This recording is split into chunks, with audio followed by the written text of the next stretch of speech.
இங்கே நான் வந்திருக்கிறதே அண்ணன் திரு சு வெங்கடேசன் அவர்களுக்கு வாக்கு கேட்டு வந்திருக்கிறேன்.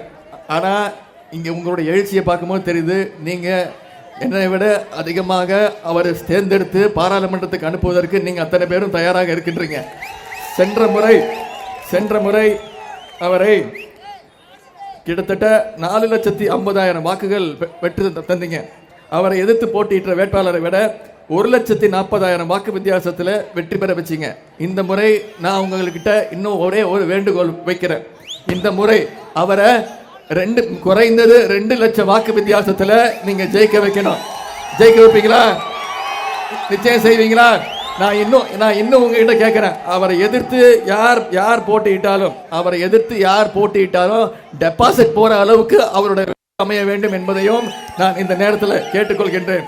அதே போல சட்டமன்ற தொகுதி பார்வையாளர்கள் அண்ணன் பெருநாழி போஸ் அவர்களுக்கும், அண்ணன் வாத்து ஆனந்த் அவர்களுக்கும், அண்ணன் சுபதா சம்பத் அவர்களுக்கும் இந்த நேரத்தில் என்னுடைய நன்றியை தெரிவித்துக் கொள்கின்றேன். 2 நிமிஷம். கடந்த 10 வருஷத்துல நம்முடைய ஒன்றிய பிரதமர் திரு நரேந்திர மோடி அவர்கள் 10 வருஷத்துல ஒரு வாட்டியாவது தமிழ்நாட்டுக்கு வந்தாரா? வந்தார். 2019ஆம் ஆண்டு தேர்தல் நேரத்தில் வந்தார். என்ன பண்ணாரு? மதுரையில் திருமங்கலத்தில் இருக்கக்கூடிய எய்ம்ஸ் மருத்துவமனைக்கு அடிக்கல் நாட்டிட்டு போனார். அந்த ஒரே ஒரு செங்கல், ஒத்த செங்கலையும் நான் தூக்கிட்டு போயிட்டேன், பத்திரமா வச்சிருக்கேன். நான் சொல்லிட்டேன், மருத்துவமனையை கட்டுற வரைக்கும் கல்லு திரும்பி வராதுன்னு சொல்லிட்டேன். இப்போ திருப்பி சொல்றாரு, கண்டிப்பாக எய்ம்ஸ் மருத்துவமனை வரும் அப்படின்னு. தமிழ்நாட்டுக்கு அப்புறம் அறிவிச்ச பல மாநிலங்கள்ல எய்ம்ஸ் மருத்துவமனை கட்டி முடிச்சாச்சு, மருத்துவமனை வந்தாச்சு. ஆனா தமிழ்நாட்டுக்கு மட்டும் அந்த எய்ம்ஸ் மருத்துவமனையை கொடுக்க மாட்டேங்கிறாங்க. கேட்டா நிதி இல்லைன்னு சொல்றாங்க. நம்முடைய இந்த பிரச்சாரத்துடைய பயணத்துடைய பேரு மாநில உரிமைகளை மீட்க நம்முடைய தலைவர் குரல் அப்படிங்கிறது பேர் தான். அப்படி என்ன மாநில உரிமைகளை மீட்டெடுக்கணும்? ஏன் மீட்டெடுக்கணும்?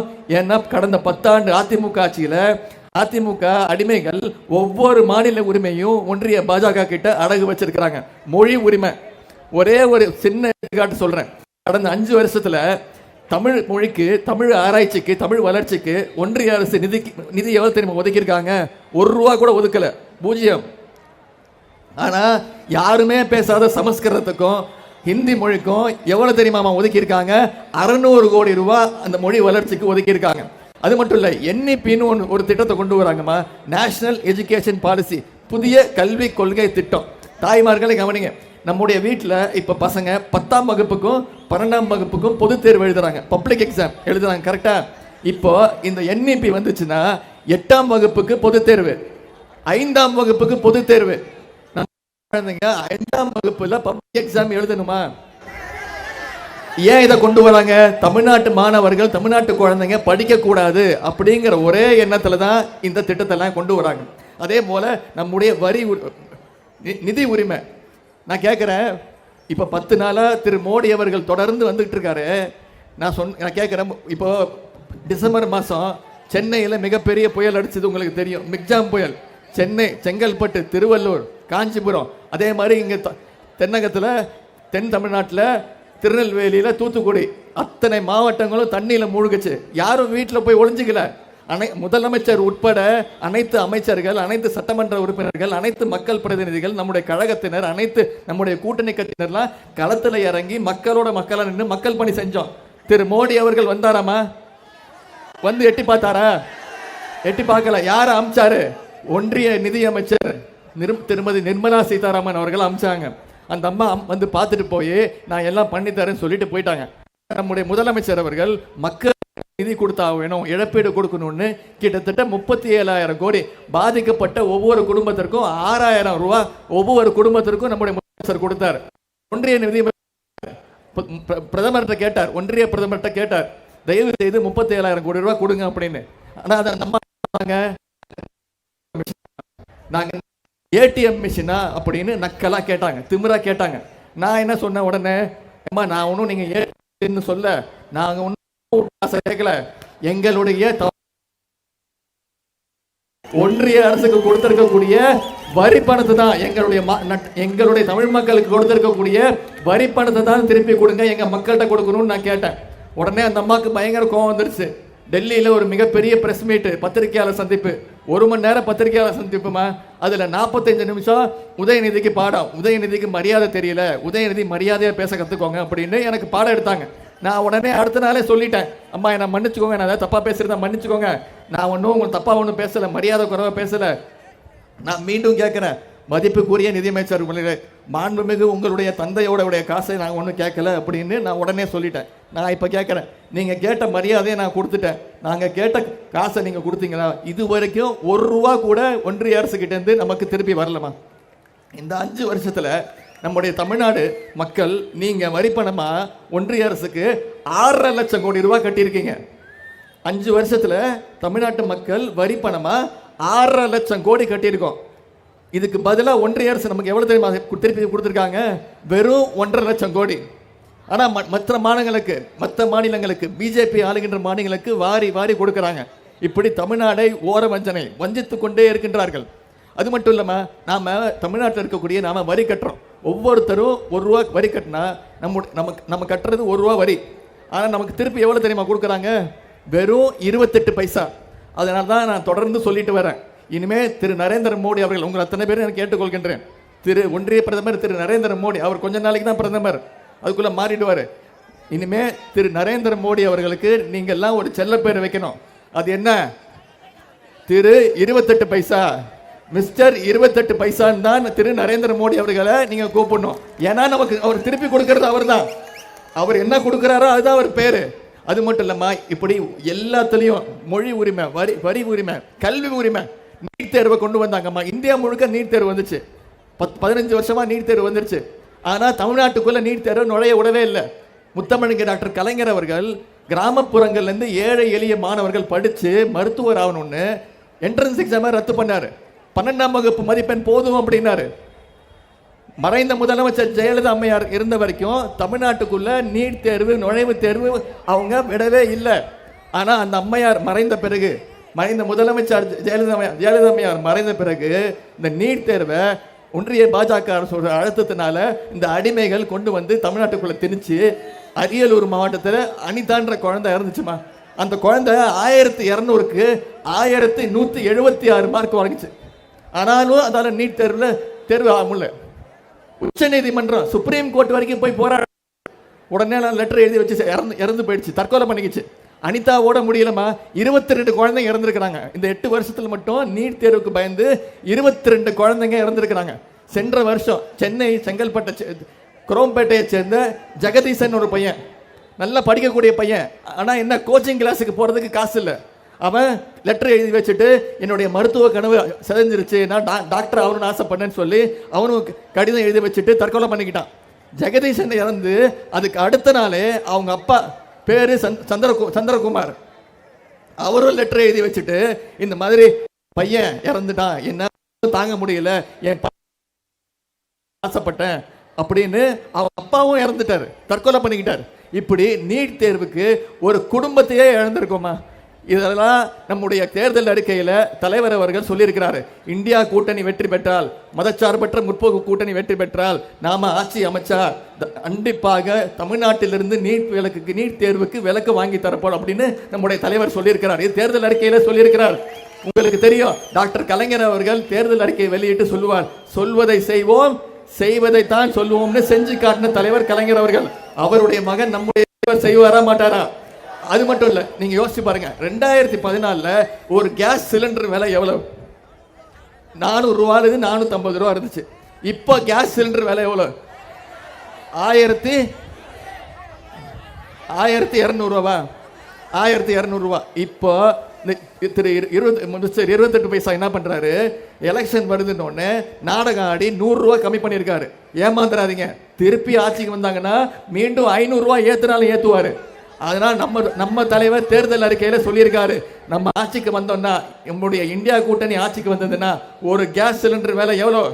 500 ரூபாய்க்கு கொடுப்பேன்னு நம்முடைய தலைவர் வாக்குறுதி கொடுத்திருக்கிறார். அது மட்டும் இல்ல, நம்ம ஆட்சிக்கு வந்தா, இந்தியா கூட்டணி ஆட்சிக்கு வந்தா 1 லிட்டர் பெட்ரோல் 75 ரூபாய்க்கு கொடுப்பேன் அப்படின்னு சொல்லியிருக்கிறார். இதையெல்லாம் நம்மளுடைய தலைவர் செஞ்சு காட்டியிருக்கிறார். நம்ம ஆட்சிக்கு வந்து ஒரு திட்டத்தையும் செஞ்சு காட்டியிருக்கோம். உங்களுக்கு தெரியும், 2021 நம்ம ஆட்சிக்கு வந்தோம், தமிழ்நாட்டில் ஆட்சிக்கு வந்தோம். அப்போ எவ்வளோ பெரிய நிதி நெருக்கடின்னு உங்களுக்கு தெரியும். அப்போ கோவிட் பெருந்தொற்று, 2வது பெருந்தொற்று. மோடி என்னமா பண்ணாரு? ஒன்றுமே பண்ணல. என்ன பண்ணாரு? ஒரு நாள் டிவியில் வந்து எல்லாரும் வீட்டில் போய் அணைஞ்சிக்கோங்க, யாரும் வீட்டை விட்டு வெளில வராதீங்க சொன்னாரா இல்லையா? ஏதாவது பண்ணாரா? ஊசி போடுறதுக்கு ஏதாவது முயற்சி எடுத்தாரா? என்ன பண்ணாரு?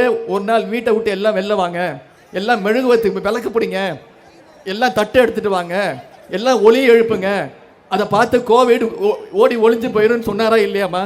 ஆனா இதை மருத்துவ ரீதியா நம்முடைய முதலமைச்சர் அவர்கள் தான் முதல்ல கோவிட் தடுப்பூசியை போட்டு, அது மட்டும் இல்ல அந்த விழிப்புணர்வை ஏற்படுத்தி கோயம்புத்தூர்ல பிபிஇ கிட்ட போட்டுட்டு முதல்ல இந்தியாவிலே ஒரு முதலமைச்சர் கோவிட் வார்டுக்குள்ள போய் அந்த நோயாளிகள் நல்லா இருக்காங்களா, சுகமா இருக்காங்களா, அவங்களுக்கு சரியான மருத்துவம் பார்க்கப்படுதான்னு இந்தியாவிலே போய் பார்த்த முதல் தைரியமான முதலமைச்சர் தான் நம்முடைய தமிழக முதலமைச்சர் தான்.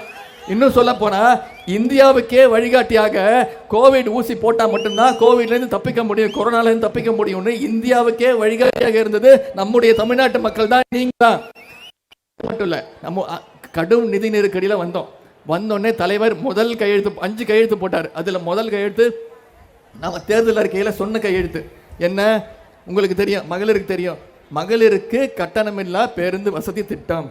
நான் 2 நாளா இந்த பக்கம் தான் ஊரா சுத்திக்கிட்டு இருக்கிறேன், போற இடம்லாம் பார்க்குறேன் அந்த பிங்க் பஸ், மகளிருக்கு கட்டணமில்லா பேருந்து. கரெக்டாமா? இப்போ மகளிர்லாம் என்ன தெரியுமா சொல்றாங்க? அது பிங்க் பஸ்ன்னு சொல்றது இல்ல, செல்லமா ஸ்டாலின் பஸ்ன்னே கூப்பிடுறாங்க. அதாவது உங்க மகளிர் கிட்ட தாமா கத்துக்கணும் ஒரு திட்டத்தை எவ்வளவு அழகா எவ்வளவு அதிகமா உபயோகப்படுத்தணுங்கிறது உங்க கிட்ட தான் கத்துக்கணும். ஏன் தெரியுமா சொல்றேன்? இந்த 3 வருஷத்துல மட்டும் 456 கோடி பயணங்களை மேற்கொண்டிருக்கீங்க. நான் உங்களை கிண்டல் பண்ணல. நீங்க எவ்வளவுக்கு எவ்வளோ அதிகமா யூஸ் பண்றீங்களோ, எவ்வளவுக்கு எவ்வளோ அதிகமா உபயோகப்படுத்துறீங்களோ அப்போதான் அந்த திட்டத்துடைய வெற்றி. அந்த வெற்றியை நீங்க தான் அந்த திட்டத்துக்கு கொடுத்துருக்கிறீங்க. அது மட்டும் இல்ல, இன்னொரு திட்டம், இது தேர்தல் அறிக்கையில சொல்லாத திட்டம். நம்ம சீக்கிரம் வேலைக்கு காலையில் சீக்கிரம் எந்திரிச்சு வேலைக்கு போகிற பெற்றோர்கள் குழந்தைக்கு சாப்பாடு கொடுக்க நேரம் இருக்காது. குழந்தைய பள்ளிக்கூடத்துக்கு அனுப்பிச்சிடுவாங்க. அனுப்பிச்சிட்டு வீட்டில் உட்காந்து இல்லை வேலைக்கு போயிட்டு யோசிச்சுக்கிட்டே இருப்பாங்க.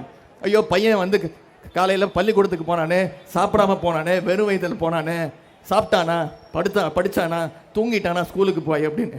ஆனால் இப்போ முதலமைச்சருடைய காலை உணவு திட்டம் நம்மளோட திட்டம். இதில் 1ஆம் வகுப்புலேருந்து 5ஆம் வகுப்பு வரை படிக்கக்கூடிய அனைத்து குழந்தைங்களுக்கும் காலையில் பள்ளிக்கு போனால் முதலமைச்சருடைய தரமான காலை உணவு திட்டம். தினம் 17 லட்சம் குழந்தைங்க இந்த திட்டத்தின் மூலம் பயன்பட்டு இருக்காங்க. இன்னைக்கு மாணவர்கள், பெற்றோர்கள் அனைவரும் வாழ்த்தி அனுப்புறாங்க. என் குழந்தைய பார்த்துக்கிறதுக்கு நம்முடைய முதலமைச்சர் இருக்கிறாரு, என் குழந்தைய பார்த்துக்கிறதுக்கு சாப்பாடு போடுறதுக்கு நம்முடைய திராவிட மாடல் அரசு இருக்குன்னு நம்முடைய பெற்றோர்கள், மாணவர்கள் வாழ்த்திட்டு இருக்காங்க. இதற்கெல்லாம் முத்தாய்ப்பாக நம்முடைய தேர்தல் அறிக்கையில சொன்ன இன்னொரு திட்டம், அதுதான் கலைஞர் மகளிர் உரிமை தொகை திட்டம். 16 லட்சம் மகளிர் இந்த திட்டத்தின் மூலம் பயன்பெற்று இருக்கிறாங்க. செப்டம்பர் மாசத்திலிருந்து மாசம் 1000 ரூபாய் ஒவ்வொருத்தருடைய மகளிருடைய வங்கி கணக்கு போய்கிட்டு இருக்கு. வந்துட்டு இருக்கா இல்லையாமா? வந்துட்டு இருக்கா? சில பேருக்கு வரல. ஆனா நான் இப்ப சொல்றேன், தேர்தல் முடிஞ்சதுக்கு அப்புறம் கண்டிப்பா அதெல்லாம் சரி செய்யப்பட்டு அனைத்து தகுதியுள்ள அனைத்து மகளிருக்கும் கொடுக்க வேண்டியது என்னுடைய கடமை. அதை நான் செஞ்சு முடிப்பேன். இதையெல்லாம் மனசுல வச்சுக்கோங்க. அதே மாதிரி நம்முடைய வெங்கடேசன் அவர்கள் இன்னும் சொல்ல போனா சென்ற 5 வருடங்கள்ல சிறப்பாக செயல்பட்ட ஒரு நாடாளுமன்ற உறுப்பினர்னா அண்ணன் திரு வெங்கடேசன் அவர்கள் தான். அதனாலதான் மீண்டும் தலைவர் அவர்கள், அதனால்தான் மீண்டும் நம்முடைய தலைவர் அவர்கள் அண்ணன் வெங்கடேசன் அவர்களுக்கு அந்த வாய்ப்பை கொடுத்திருக்கிறாங்க. எனவே அவரை நீங்கள் பயன்படுத்திக் கொள்ளுங்கள்.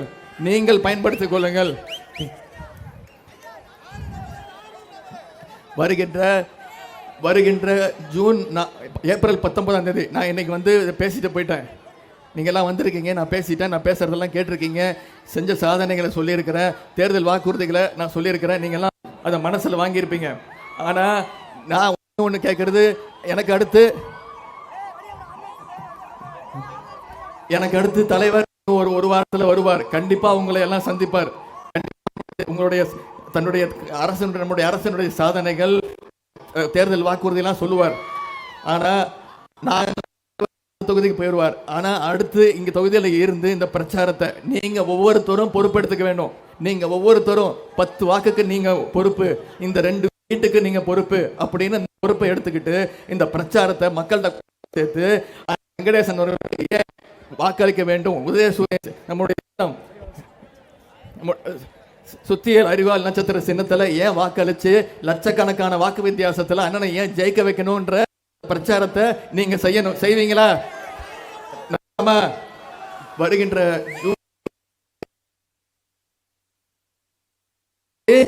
வாக்கு ஜூன் 3ஆம் தேதி என்ன நாள்? யார் நாள்? டாக்டர் கலைஞருடைய பிறந்த நாள். எத்தனாவது பிறந்த நாள்? 100 பிறந்த நாள். இந்த நாடாளுமன்ற தேர்தலில் தமிழ்நாடு புதுச்சேரி 40க்கு 40 ஜெயிச்சு தலைவருடைய காலடியில் வைக்கிறது தான் நாம கலைஞருக்கு செய்யக்கூடிய ஒரே பரிசு. அன்போடு கேட்கிறேன், பண்போடு கேட்கிறேன், பாசத்தோடு கேட்கிறேன், உரிமையோடு கேட்கிறேன், உங்கள் வீட்டு பிள்ளையாக இருந்து கேட்கிறேன். இன்னும் பெருமையா சொல்லணும்னா கலைஞர் தலைவருடைய மகனாக இருந்து கேட்கிறேன். இன்னும் பெருமையா பூரிப்பா சொல்லணும்னா முத்தமிழ் டாக்டர் கலைஞருடைய பேரனாக இருந்து கேட்கிறேன். அண்ணன் வெங்கடேசன் அவர்களுக்கு வாக்களிச்சு மிகப்பெரிய வாக்கு வித்தியாசத்தில் பாராளுமன்றத்துக்கு உங்களுடைய குரலாக அனுப்புங்கள். உங்களுடைய அன்புக்கும் வரவேற்புக்கும் நன்றி, நன்றி, நன்றி.